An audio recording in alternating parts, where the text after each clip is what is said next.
The Israeli military says Hamas has violated the ceasefire agreement after failing to return the body of Shiri Bibas, a young mom who was taken hostage by the terror group. And the Trump administration has a new warning for the terror group. It's horrific. It's a clear violation.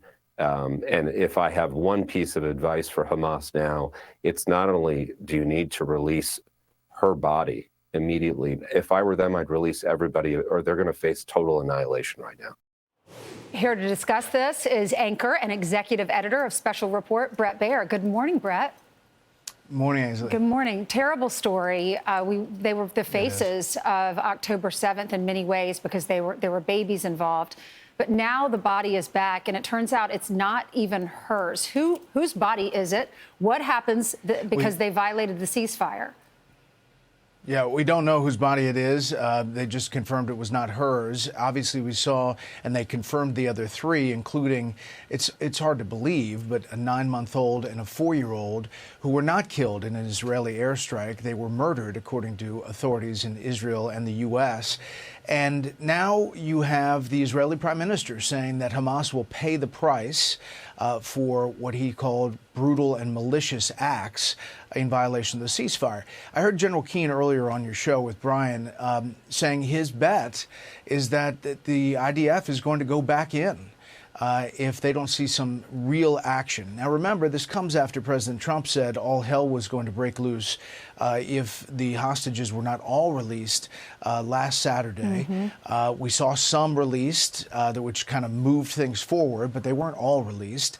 And then they had the spectacle of the small coffins, which even Arab leaders, Ainsley, had to weigh in on because it was so heinous in the world's eyes. Yes, I know. First of all, who could kill a baby? When you look at those pictures, who so evil, heartless to be able to do that and see those coffins leaving from the Red Cross, and they're all cheering, and some of the kids were cheering on the other side in Gaza. And we exchanged terrorists, or Israel exchanged terrorists, for the bodies of babies. And then you're right, Donald Trump did say all hell will break loose. What does this look like from the world stage, Bret?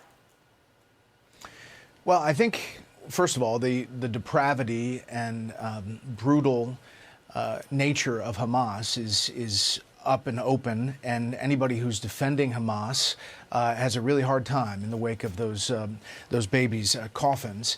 And I think that, you know, Israel is emboldened to try to go back in if they have to. Obviously, they want to get all the hostages who are alive back and all the bodies back. But we may be at a point where this is going to tip the other way. Yeah, we're in the final stages of the ceasefire, and the final 6 hostages are supposed to be released tomorrow. Let's talk about something else and switch gears. James Carville was on with Sean last night, and he argues the Trump collapse is underway, and he's telling Democrats just to basically sit back, play possum, and watch. Listen to this, and we'll get your reaction. Democrats, just sit there, play possum, let them go, let them go, let them go. Poll numbers are declining. The collapse is already underway. Let's see when they put the Medicaid budget, when they put the $4.5 trillion of tax cuts to wealthy people. Just let the ball come to you. We don't need to be aggressive now. I mean, Bret, it's not even factual. The poll numbers are not declining. What's your reaction? Yeah, listen, a lot of what has happened so far and the speed at which it's happened has been well received.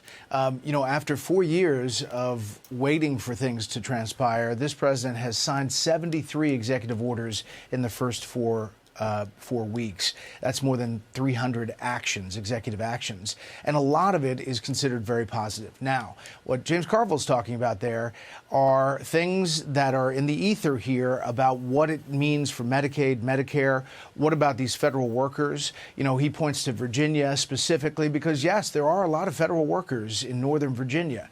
But remember, this past election, Virginia almost went Republican, despite it was considered purplish blue. So, you know, it's interesting to see the prognostication because Democrats are just trying to hold on to something that they can say, this is it. This is the moment. Yeah, what do you think will happen in the midterms? He's saying that the Democrats will take Virginia, and Winsome Sears, who's the current lieutenant governor, she's running for governor. She says, be my guest. She said, I'll invite him to my inauguration. Yeah. Oh, she's an impressive candidate and obviously has the blessing of a very popular governor, Glenn Youngkin. Listen, we're a long way away from the midterms, but it really does depend on what Congress can do. You know, all these executive orders are significant and they make big transformational changes, but they're only good until the next president. What really the big changes that stick around forever is if some of this stuff is codified into law by Congress and what that budget looks like that they've been fighting about. And I don't have any salt like Chad or any props ping-ponging, but he's got us covered up there, and it's going to be something to watch with slim I have some majorities. salt. I'll give to you the next time I see it. I see you.